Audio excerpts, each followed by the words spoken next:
have a knack for finding cheap tickets. So this is one of my top hacks. I look at one-way tickets. I'm going to use the St. Bart Weekender as my example.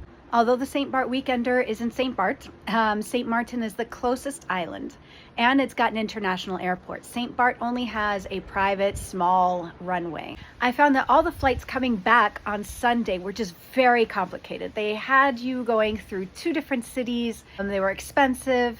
But Southwest has some cheap flights and easy flights, direct flights, flying into St. Martin. So I looked for one-way Southwest, held on to that ticket, had that screen open, and then I looked to see what one-way tickets were available from St. Martin.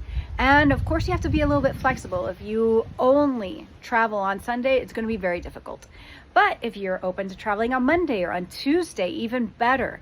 So look at Southwest and JetBlue to get to St. Martin and see what their round trip looks like.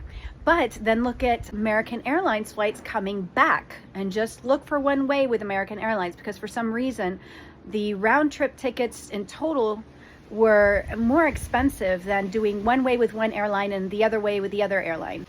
That is one of my top hacks. And for instance, one time I was looking for flights from St. Martin to Paris, and it was about 1,200 euros.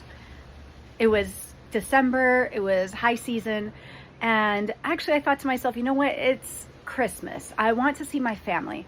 Let's just take a look and see what all the one way would take me.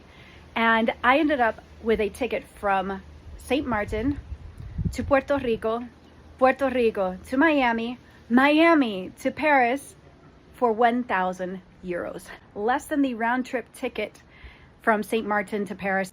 And I got to see my family. And it was all one way, one way, one way, one way.